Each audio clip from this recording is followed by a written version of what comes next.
just today in Israel, a law was passed by the Knesset, the Israeli parliament, allowing or giving it the powers to shut down foreign media organisations.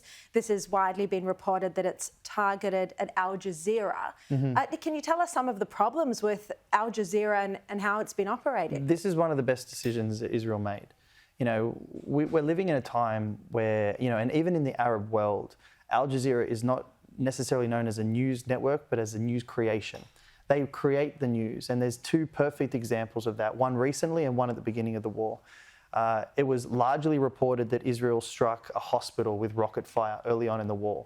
That was proven to be false. It was proven to be from an Islamic Jihad rocket, and the numbers and figures that were given by mainstream media of 500 people being killed was all false.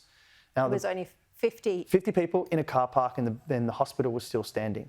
Most recently, Al Jazeera made claims that the IDF were raping women in Al Shifa Hospital. This also turned out to be a lie. Al Jazeera still published the story and then quietly took it down. And they are causing so many problems because people will see the original news article and they'll believe, because it's from a source like Al Jazeera, that it's got to be true. And then they'll start supporting this idea that the IDF is raping women within the Al Shifa Hospital. Now, again, we go back to October 7th, and the UN has admitted that there is ample evidence from body cam footage that it was actually Hamas that was raping women. Yeah, of course. And so again, like I said before, whatever the Palestinian narrative is actually presenting is exactly what they want to do or they've done, and now they're trying to shape it on Israel. Al Jazeera is a toxic problem. They're the mouthpiece of Hamas. Where are the Hamas leadership? They're in Qatar. Where does Al Jazeera's base come from? It comes from Qatar. So I think it's the best decision Israel made. And the fact that Israel had to vote on this law also proves one thing: they're a democracy. They're not run by a dictator or a radical ideology like Hamas in Gaza. And the other question I would pose to the Australian public is, tell me where the integrity of media is coming from in Gaza. Tell me if there's free media in Gaza speaking about what's going on. Hamas would never allow it. Of course Absolutely not. Of course not. Just before you go, Nate, can you talk a bit about the personal consequences that you speaking up, just like you are tonight, has had on you in terms of your security, but also your career in the US? Yeah, look, this is a politically divisive topic.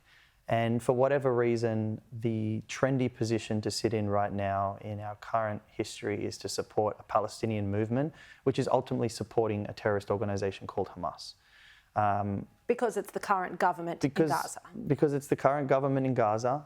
They are calling all the shots. And even if you look at and you take Hamas out of the picture, then you've got Hezbollah and you've got the Islamic regime. And for whatever reason, people are supporting this movement because they are experts at creating and manipulating the truth. They can say whatever they want. It doesn't matter if it's true. And for whatever reason, people are getting behind that. So I've become a politically divisive figure purely because I'm standing in a very, very narrow road supporting a nation of people who... Has it had career consequences Look, for I'm sure it will. You know, if you're a movie producer, if you're working on a TV series and you've dedicated the last 5 years of your life to getting a show up and running, you don't want to risk hiring an actor that may become a political situation where you may have to justify why you've hired this person. I mean, we can look at the new James Bond. It's a Jewish actor, and now there's a call for backlash against this movie franchise. So, this is one of the strategies of the Palestinian movement, is to either create fear or scarcity or put you into a corner where you're going to lose something. This is what they're experts at. This is what they do. This is why they've been so successful. If you stand up and you speak for Israel, you are going to face the consequences, the full consequences of a movement that doesn't have truth on its side.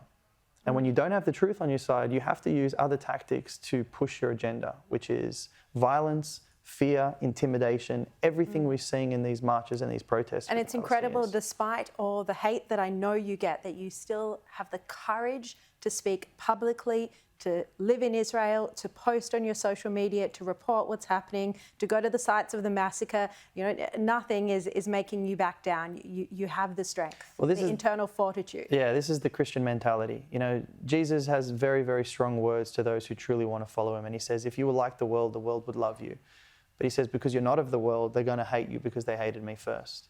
you know, the Christian road is the narrow path. It's the road that people don't want to walk because there are consequences to it. But you walk that road because you believe in what it is, and you believe in the idea that love is more powerful. And my love for the nation of Israel is far more important to me than my fear of what Palestinians could or might want to do to me. Well, Nate, we so appreciate having you speak out. It's been such a breath of fresh air to have someone so strong with such a big following who's not Jewish fight this anti-Semitism. And thank you so much for coming in here tonight and for doing this interview. Really appreciate your time and your courage. You're welcome. Thank you.